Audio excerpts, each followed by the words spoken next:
کیا دیکھتی ہے صغرا زینب کے آنسوں میں؟ منظر ہے کربلا کا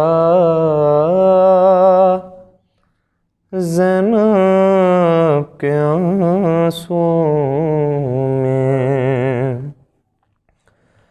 کہ برچھی کا زخم تازہ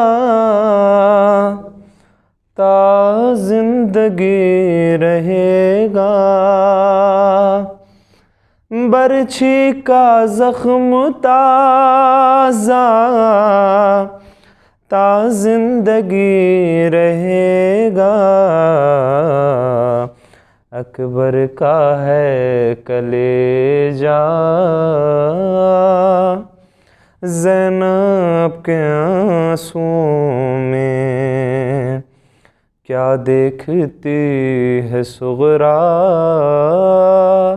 زینب کے آنسوں میں، کہ صغرا نظر اٹھاؤ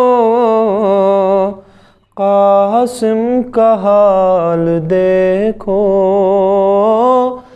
صغرا نظر اٹھاؤ قاسم کا حال دیکھو،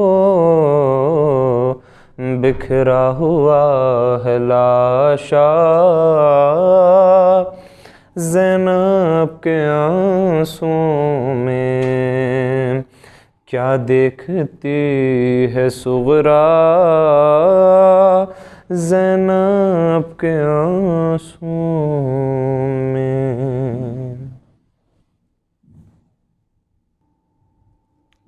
لا حول ولا قوة الا باللہ العلی العظیم۔ اعوذ باللہ من الشیطان الرجیم، بسم اللہ الرحمن الرحیم، الحمد للہ رب العالمین، الصلاة والسلام علی اشرف الانبیاء والمرسلین وخاتم النبیین مولانا ابی القاسم محمد، اللہم صلی علی محمد وآل محمد وآلہ الطیبین الطاہرین المعصومین، اما بعد، فقد قال رسول اللہ صلی اللہ علیہ وآلہ وسلم، من مات ولم يعرف امام زمانہ مات میتۃ جاہلیہ۔ صلوات پڑھ دیں آپ حضرات، اللہم صلی علی محمد وآل محمد۔ آپ حضرات سے گزارش ہے کہ ایک بار سورہ حمد اور 3 مرتبہ سورہ توحید کی تلاوت فرما کر مرحومہ شہناز بانو بنت محمد ہارون کی روح کو ایصال فرما دیں۔ اللہم صلی علی محمد وآل محمد، صلی علی محمد وآل محمد، اللہم صلی علی۔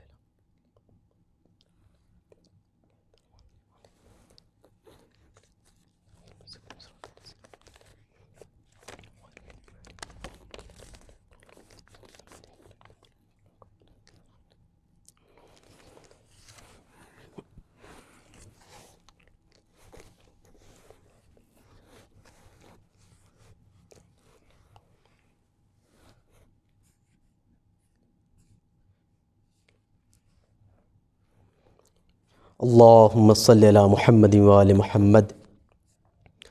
حاضرین گرامی قدر، عزیزان محترم، عزاداران سید الشہداء اور ماتمداران مظلوم کربلا، جیسا کہ یہ مجلس ایک مرحومہ کے ایصال ثواب کی مجلس ہے اور آن لائن مجلس ہے، لہٰذا بہت ہی کم وقت میں آپ حضرات کے درمیان اس رسول اکرم کی حدیث کے عنوان سے گفتگو کروں گا۔ ارشاد رسول اکرم ہو رہا ہے، من مات ولم یعرف امام زمانہ مات میتۃ جاہلیہ۔ رسول اکرم ارشاد فرما رہے ہیں جو مر جائے اور اپنے زمانے کے امام کو نہ پہچانے اس کی موت جہالت اور کفر کی موت ہوتی ہے۔ پوری توجہ چاہتا ہوں۔ ابتدائی مرحلہ ہے، آج کی اس گفتگو میں بیان کیا جائے گا کہ رسول اکرم کو اس حدیث کو بیان کرنے کی ضرورت کیوں پڑی۔ پوری توجہ چاہتا ہوں آپ حضرات سے۔ رسول اکرم کو بھائی سب سے پہلا جو سوال اٹھتا ہے اس مقام پر وہ یہی تو اٹھتا ہے نا کہ رسول اکرم کو اس حدیث کو بیان کرنے کی ضرورت کیوں پڑی، آخر کیا وجہ تھی۔ دوسری چیز یہ ہے کہ جب ہم غور کرتے ہیں تو اس حدیث میں ہمیں دو لفظ نظر آتے ہیں، ایک لفظ معرفت اور دوسرا لفظ جاہلیت۔ من مات ولم یعرف امام زمانہ مات میتۃ جاہلیہ، ولم یعرف اور لفظ جاہلیت، یہ دو لفظ کیا ہیں، اس سے مراد کیا ہے؟ ٹھیک ہے، دوسری چیز یہ ہے، تیسری چیز یہ ہے کہ وہ کون شخص ہے کہ جو قابل معرفت ہے، وہ کون شخص ہے کہ جو قابل معرفت ہے، اور وہ کون شخص ہے کہ جو قابل معرفت نہیں ہے۔ پوری توجہ۔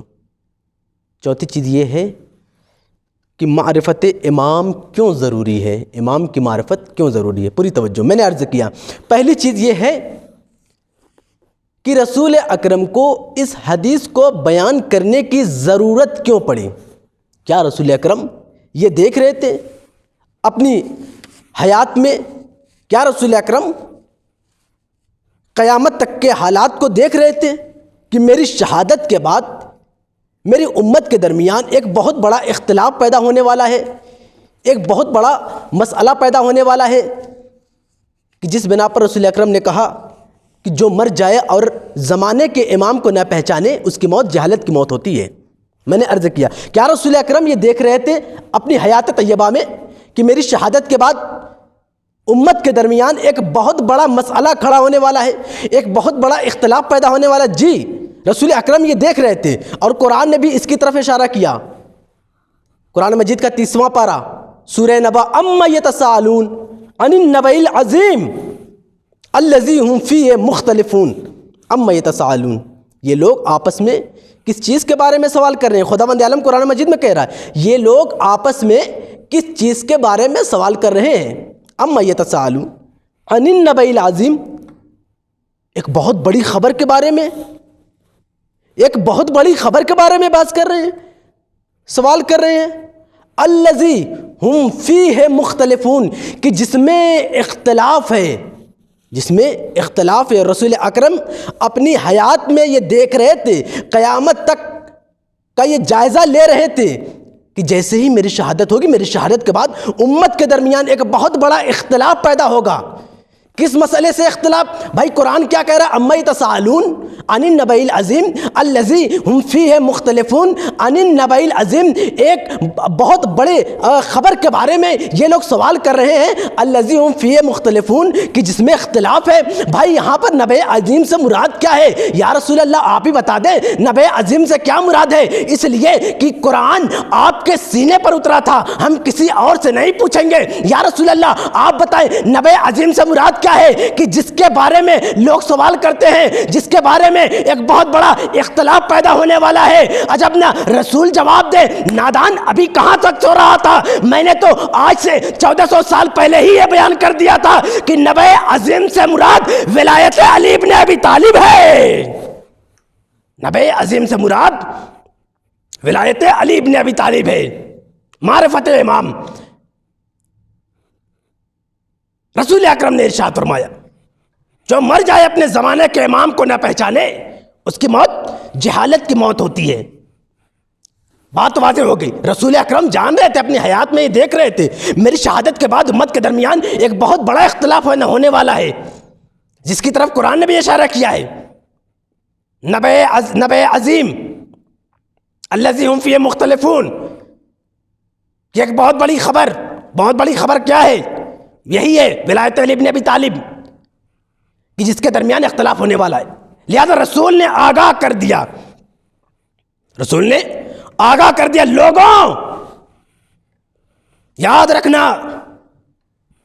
مرنے سے پہلے اپنے اپنے زمانے کے امام کی معرفت حاصل کر لینا، ورنہ تمہاری موت جہالت اور کفر کی موت ہوگی۔ اللہ اکبر۔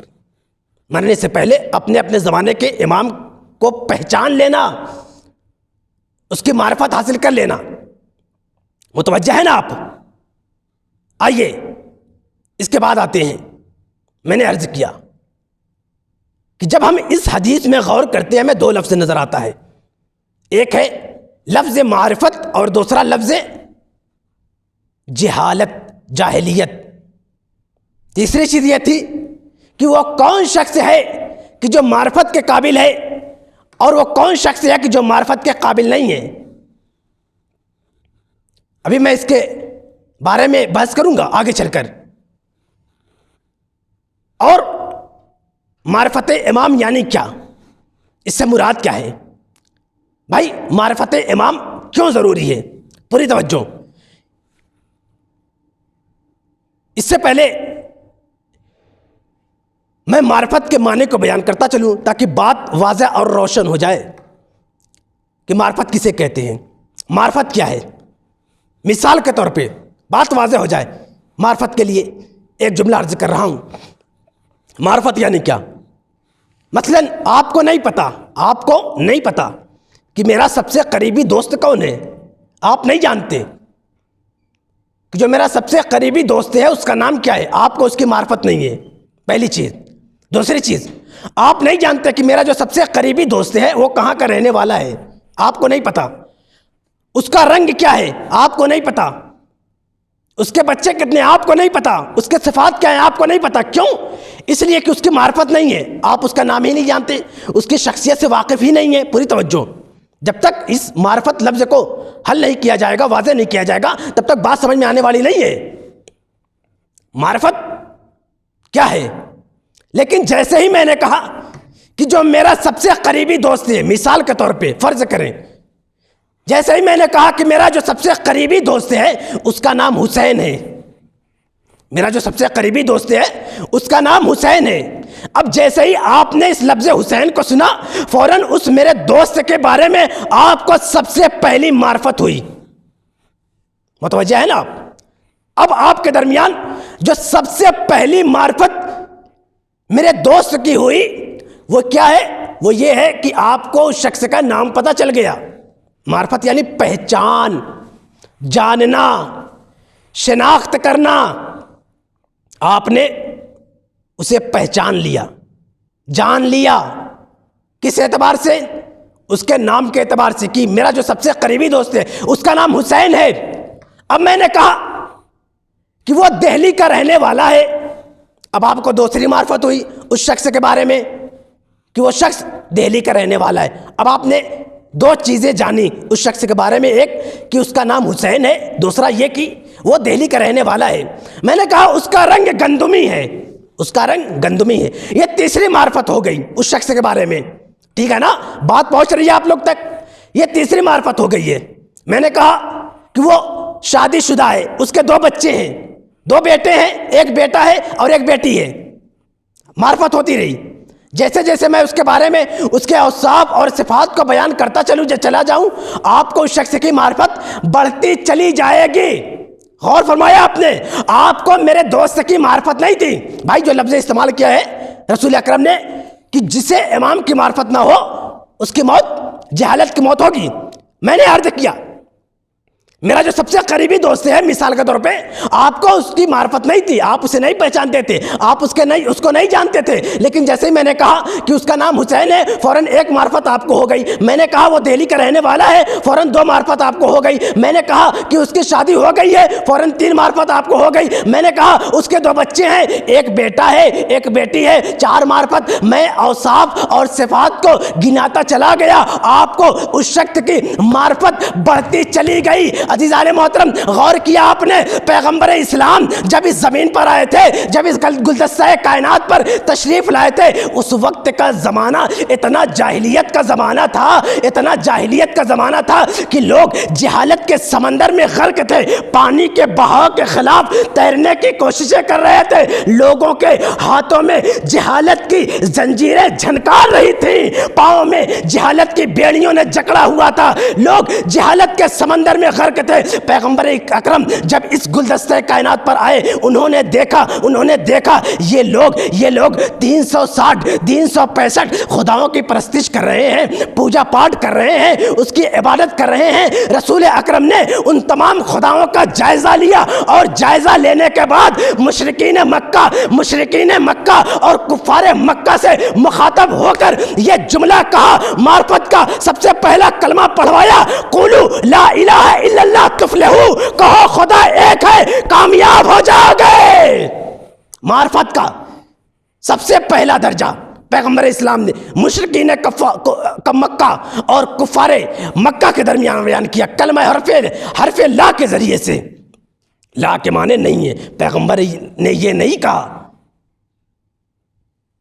کہ خدا کو مانو، خدا کو پہچانو، پیغمبر نے یہ جملہ نہیں کہا، اس لیے کہ جو 365 خداؤں کو مانتا ہو اسے ایک اور خدا کو ماننے میں کیا حرج ہے، ایک اور خدا کو مان لے گا۔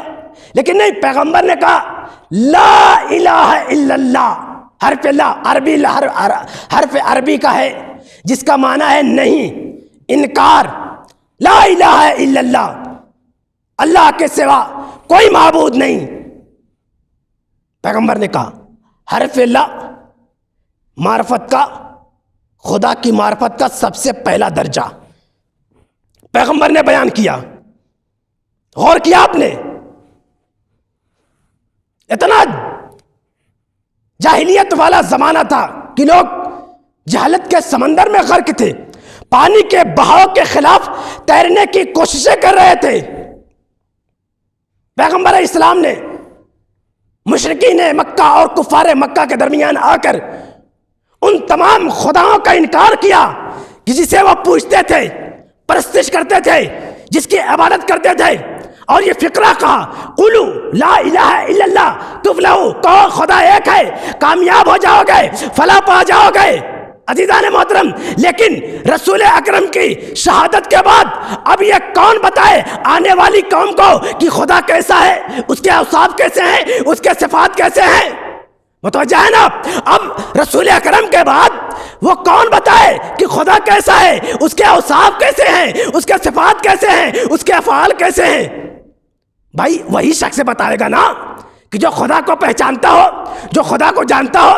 میں نے عرض کیا، پچھلی والی مثال میں غور کریں آپ، میں نے کہا کہ میرا بہت قریبی دوست ہے جس کا نام حسین ہے، جو دہلی کا رہنے والا ہے، جس کا رنگ گندمی ہے، جو شادی شدہ ہے، 2 بچے ہیں، ایک بیٹا ہے، ایک بیٹی ہے۔ اگر میں اس کی معرفی نہ کرواتا تو آپ کو اس کی معرفت نہیں ہوتی۔ کیوں؟ اس لیے کہ میں اس کو پہچانتا تھا، لہذا میں نے اسے بتایا، آپ کو بتایا کہ اس کا کلر کیسا ہے، اس کے بچے کتنے ہیں، وہ رہنے والا کہاں کا ہے، اس کا نام کیا ہے۔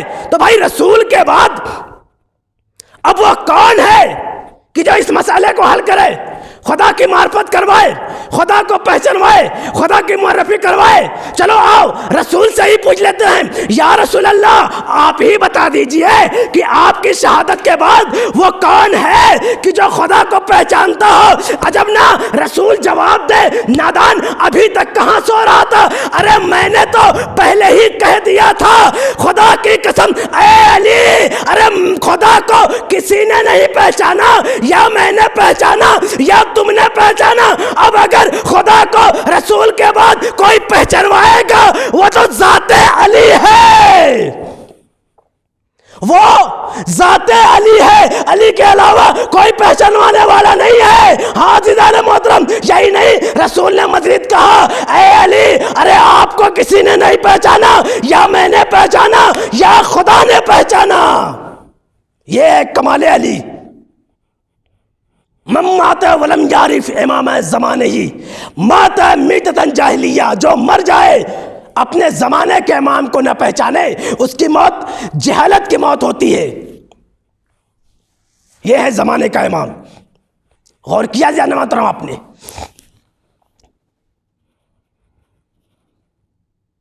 معرفت کا معنی پہچاننا، جاننا، شناخت کرنا.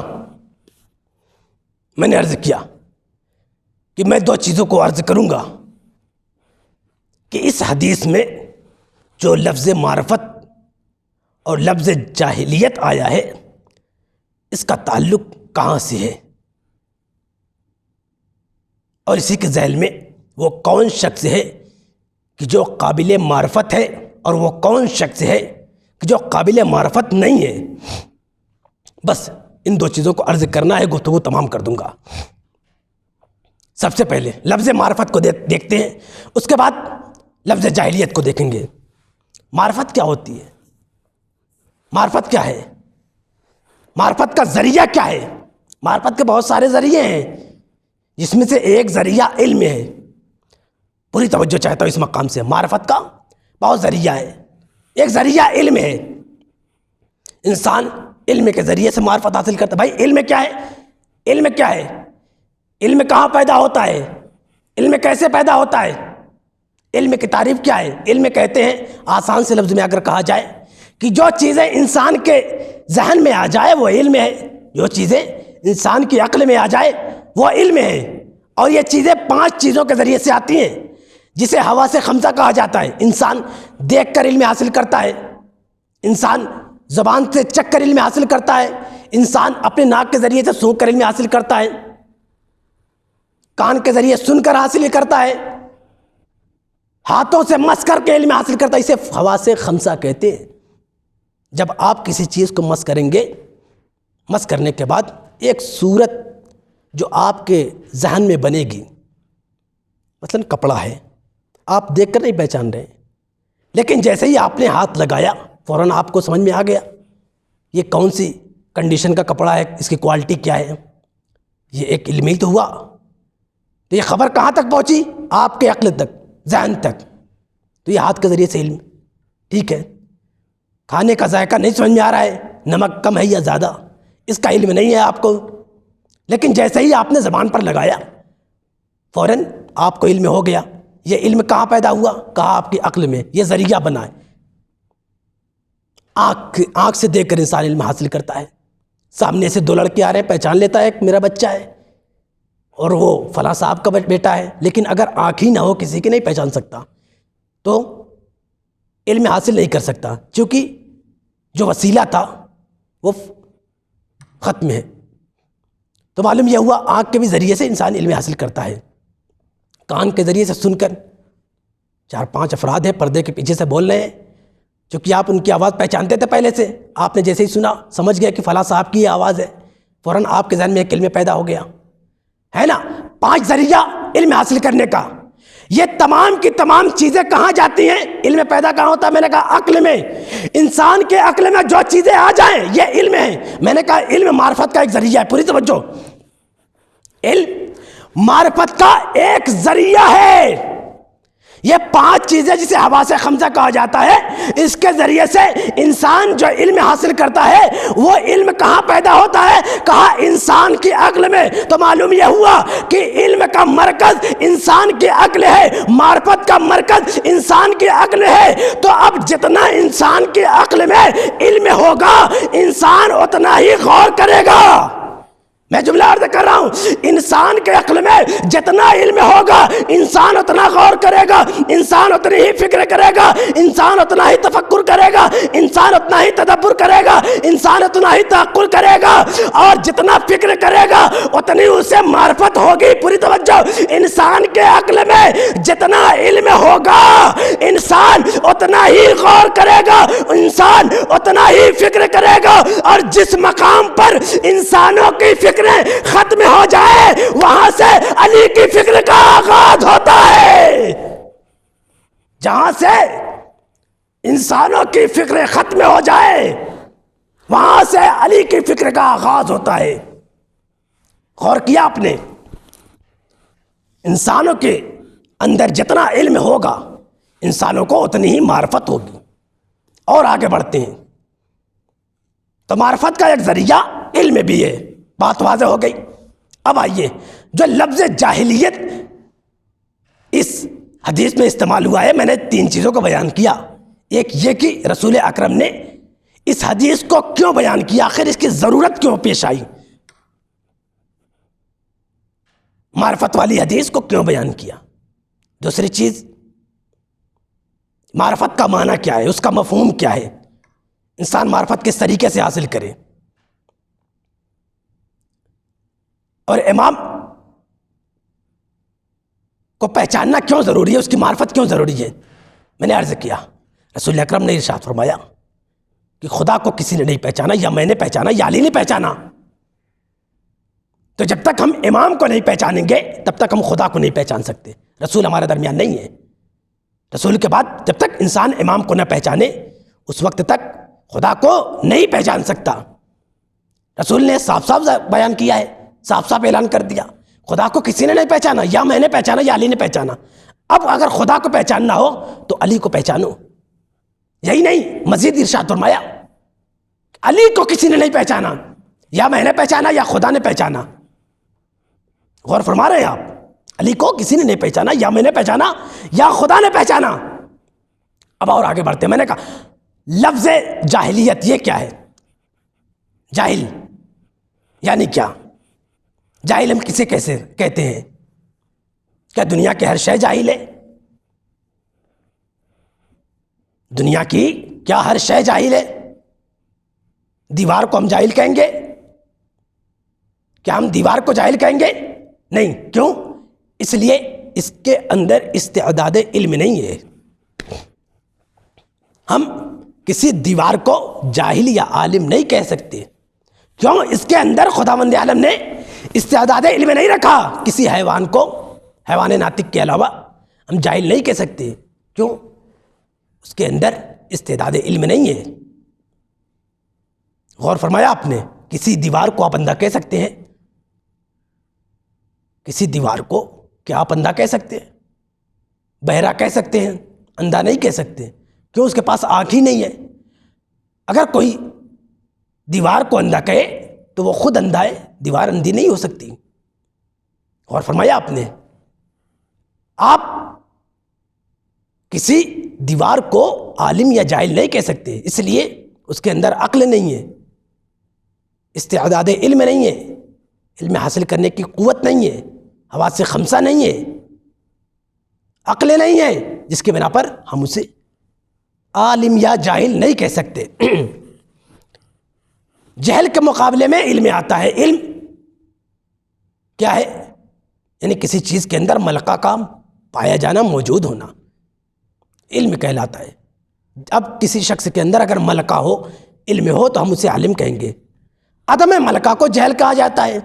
جس کے اندر علم نہ ہو کسی چیز کے بارے میں، وہ اس چیز سے جاہل ہے۔ بات واضح اور روشن ہے، 2-4 والی باتیں ہیں۔ اب آئیے، اس حدیث میں جو لفظ جاہلیت استعمال ہوا ہے وہ کیا ہے؟ اس لیے کہ جو مرے گا، جسے موت آئے گی، موت تک اگر وہ اپنے زمانے کے امام کو نہ پہچانے، اس کی موت جہالت کی موت ہوگی۔ تو وہ جاہل شخص کس طریقے سے اس امام کو پہچانے، کس طریقے سے معرفت حاصل کرے؟ جاہل کی کئی کنڈیشن ہے بھائی، ان میں سے کون سا ایسا جاہل ہے کہ جو امام کی معرفت حاصل کر سکتا ہے؟ کون سا ایسا جاہل ہے کہ جو امام کی معرفت حاصل نہیں کر سکتا؟ بس یہ آخری جملہ میں عرض کر رہا ہوں، گفتگو تمام کر دوں گا، بہت اہم بات ہے، نتیجہ دے رہا ہوں میں آپ کو، پوری گفتگو کا خلاصہ ہے اس مسئلے میں۔ جہالت کی 2 قسم، جہالت یعنی عدم ملکہ۔ جہالت کی 2 قسم، ایک ہے جہل بسیط اور ایک ہے جہل مرکب۔ جہل بسیط کیا ہوتا ہے؟ جہل بسیط یعنی جس کی علماء نے تعریف کی ہے کہ وہ نہیں جانتا کہ نہیں جانتا۔ معاف کیجئے گا، یہ جہل مرکب کی تعریف، وہ جانتا ہے کہ نہیں جانتا۔ ایک مسئلہ ہے، میرے پاس آیا، مجھے علم ہے کہ میں اس مسئلے کا جواب نہیں جانتا، یعنی میں اس مسئلے سے جاہل ہوں، اس کا جواب مجھے نہیں آتا، اسے کہتے ہیں جہل بسیط۔ اب اس شخص کے پاس صرف اور صرف ایک جہالت ہے، صرف ایک جہالت، وہ کیا ہے کہ وہ اس مسئلے کو نہیں جانتا، اور جس چیز کو وہ نہیں جانتا ہے اس چیز کو اس شخص کے پاس خبر بھی ہے، وہ جانتا ہے کہ میں نہیں جانتا اس مسئلے کو، یہ جہل مرکب ہے۔ یاد رکھیں، جہل بسیط ہے، یاد رکھیں، یہ شخص قابل معرفت ہے، قابل ہدایت ہے، اس لیے کہ اس کے پاس صرف اور صرف ایک جہالت ہے۔ اب یہ اپنی جہالت کو دور کرنے کے لیے، علم کو تلاش کرنے کے لیے نکلے گا، ہدایت پانے کے لیے نکلے گا، ہدایت کی راہ میں علم کی تلاش کے لیے۔ غور کیا آپ نے؟ دوسری قسم کیا ہے؟ دوسری قسم ہے جہل مرکب۔ یعنی کیا؟ یعنی کہ وہ نہیں جانتا کہ نہیں جانتا، یہ ہوا جہل مرکب۔ یعنی کیا؟ یعنی ایک شخص ایک مسئلے سے جاہل ہے، ایک شخص مسئلے سے جاہل ہے اور اس کے پاس اس کا علم بھی نہیں ہے کہ وہ اس مسئلے سے جاہل ہے، اور وہ اس مسئلے کا دعویٰ کر بیٹھا ہے کہ میں اسے جانتا ہوں، یہ اس کے پاس دوسری جہالت ہے۔ دوسری جہالت، پہلی جہالت کیا ہے کہ ایک شخص ایک مسئلے سے جاہل ہے اور اس شخص کو اس کی جہالت کا علم بھی نہیں ہے، اب دعویٰ کر رہا ہے کہ میں اس مسئلے کو جانتا ہوں، یہ دوسری جہالت ہے۔ اللہ اکبر، بہت ہی بدترین قسم کی یہ جہالت ہوتی ہے، جہل مرکب۔ جو اس جہالت میں پھنس جاتا ہے وہ قابل نجات نہیں ہوتا ہے۔ کیوں؟ اس لیے کہ وہ اپنی جہالت پر دعویٰ کر بیٹھتا ہے۔ یہ چیز اہم ہے، جو شخص اپنی جہالت کا دعویٰ کر لے وہ کبھی ہدایت نہیں پا سکتا۔ اگر وہ ہدایت پائے گا تو صرف اور صرف ایک صورت میں، وہ اپنے اس جہالت والے دعوے کو منقطع کر دے، توڑ دے، چھوڑ دے، تاکہ صرف اور صرف ایک جہالت اس کے اندر رہے۔ مسئلہ امامت دیکھ لیجئے، کربلا میں امام موجود ہے۔ آخری بات، کربلا میں امام موجود ہیں، امامت موجود ہے، دو شخص کربلا میں ہیں، ایک جہل بسیط کا شکار ہے، دوسرا جہل مرکب کا۔ بات یہاں سے واضح ہوگی، ایک جہل بسیط کا شکار ہے، ایک جہل مرکب کا۔ سامنے امامت کھڑی ہے، رسول نے کیا کہا؟ من مات ولم یعرف امام زمانہ ہی مات میتۃ جاہلیہ، جو مر جائے اپنے زمانے کے امام کو نہ پہچانے اس کی موت جہالت کی موت ہوتی ہے۔ میں نے کہا جہل کی دو قسمیں ہوتی ہیں، ایک جہل بسیط، دوسرا جہل مرکب۔ کربلا کے میدان میں دونوں جہالتیں موجود تھیں، ایک شخص جہل بسیط کا شکار تھا، دوسرا شخص جہل مرکب کا شکار تھا۔ سامنے امامت کھڑی ہوئی تھی، سامنے امامت کھڑی ہوئی تھی۔ اب ان دونوں میں دیکھیے کون قابل ہدایت ہے اور کون قابل ہدایت نہیں ہے۔ ایک جناب حر کی ذات ہے کہ جو جہل بسیط کا شکار تھی، کربلا کے میدان میں جناب حر جہل بسیط کا شکار تھے، صرف ایک جہالت تھی ان کے پاس، امام کی معرفت نہیں تھی، امام کو پہچانتے نہیں تھے۔ لیکن شب عاشور جیسے ہی امام کے چہرے پر جناب حر علیہ السلام کی نظر پڑی، اپنے دل سے اس جہالت کے چراغ کو بجھایا۔ نہ جملہ عرض کر رہا ہوں، سنیے گا، جیسے ہی جناب حر کی نظر امامت کے چہرے پر پڑی، عجب نہ رسول کا وہ قول یاد آ گیا ہوگا، ان الحسین مصباح الہدی، کہ حسین ہدایت کا چراغ ہے۔ اپنے دل میں جناب حر نے ہدایت کے چراغ کو اپنے دل میں روشن کر دیا اور اس جہالت کے چراغ کو بجھا دیا، تو حر سے حر علیہ السلام بن گیا، جس کا نتیجہ یہ نکلا آج 1400 سال گزر گئے، جب بھی کربلا والوں کا تذکرہ ہوتا ہے حر کے فضائل پڑھے جاتے ہیں۔ جب بھی کربلا والوں کا تذکرہ ہوتا ہے جناب حر کے فضائل پڑھے جاتے ہیں۔ جناب حر جہل بسیط کا شکار تھے، صرف ایک جہالت تھی، دوسری جہالت نہیں تھی۔ انہوں نے اپنی جہالت پر دعویٰ نہیں کیا تھا، لیکن دوسرا جو خبیث شخص تھا شمر ملعون کہ جسے امام کی معرفت نہیں تھی، وہ نہیں پہچانتا تھا امام کو، امام معصوم کو امام معصوم نہیں مانتا تھا، پہلی جہالت جہل مرکب کا شکار تھا۔ میں نے کہا جو جہل مرکب کا شکار ہوگا کبھی ہدایت نہیں پا سکتا، ایک ہی صورت میں وہ ہدایت پا سکتا ہے جو اپنی اس دعوے کو چھوڑے، توڑے، منقطع کرے۔ اسے امام کی معرفت نہیں تھی، وہ امام کو امام معصوم نہیں جانتا تھا، لہذا اس کے اندر یہ ایک قسم کی جہالت تھی۔ اب اس نے اپنی جہالت پر دعویٰ کر بیٹھا کہ یہ امام معصوم نہیں ہے، یہ امام معصوم نہیں ہے، جس کا نتیجہ یہ ہوا کہ شمر نے امام حسین علیہ السلام پر، اہل بیت علیہ السلام پر بے انتہا ظلم و ستم ڈھایا۔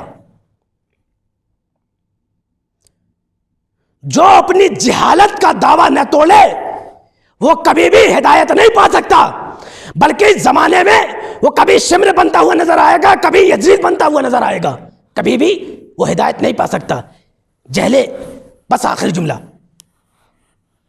جہل مرکب اتنی بری جہالت ہوتی ہے، مکڑی کے جالے کی طرح ہوتی ہے کہ اگر انسان اس میں پھنس جائے تو نکلنے کا راستہ نہیں ملتا، اتنی بری ہوتی ہے جہل مرکب کہ انسان اگر اس جہالت میں پھنس جائے تو اس میں سے نکلنے کا راستہ نہیں ملتا۔ ہاں عزیزان محترم، اللہ اکبر، میں آپ کو کربلا کے میدان تک لے آیا، بس 2 جملے، آن لائن مجلس سے بہت ہی آرام سے میں مصاحب پڑھوں گا۔ جہل مرکب اتنی بری جہالت ہوتی ہے کہ جو کربلا کے میدان میں امامت کا گلا کاٹنے پر مجبور کر دیتی ہے۔ آئے آئے، جہل مرکب اتنی بری جہالت ہوتی ہے کہ جو کربلا کے میدان میں امام سید سجاد کے خیام میں آگ لگانے پر مجبور کر دیتی ہے۔ جہل مرکب اتنی بری جہالت ہوتی ہے کہ جو کربلا کے میدان میں سیدانیوں کی رداؤں کو چھیننے پر مجبور کر دیتی ہے۔ جہل مرکب اتنی بری جہالت ہوتی ہے کہ جو سکینہ کے رخسار پہ تماچے مارنے پر مجبور کر دیتی ہے۔ جہل مرکب اتنی بری جہالت ہوتی ہے کہ جو سید سجاد کے زخمی پشت پر تازیانہ مارنے پر مجبور کر دیتی ہے۔ جہل مرکب اتنی بری جہالت ہوتی ہے کہ جو سیدانیوں کے ہاتھوں میں ریشمہ باندھنے پر مجبور کر دیتی ہے۔ ہاں عزاداروں، یہی جہل مرکب ہے کہ کربلا میں جو جہل مرکب کا شکار ہوا وہ کبھی سکینہ کے گوشوارے چھینا، اس نے کبھی خیموں میں آگ لگائی، اس نے کبھی چشمہ علی اصغر کے گلے پر تیر چلائی، کبھی قاسم کو شہید کیا، کبھی علی اکبر کو شہید کیا، کبھی سکینہ شام کے زندان میں گھٹ گھٹ کر مر گئی۔ انا للہ و انا الیہ راجعون۔ آپ حضرات سے گزارش ہے کہ 1 مرتبہ سورہ حمد اور 3 مرتبہ سورہ توحید کی تلاوت فرما کر مرحومہ شہناز بانو بنت محمد ہارون کی روح کو اصال فرما دیں۔ اللہم صلی اللہ علیہ وسلم۔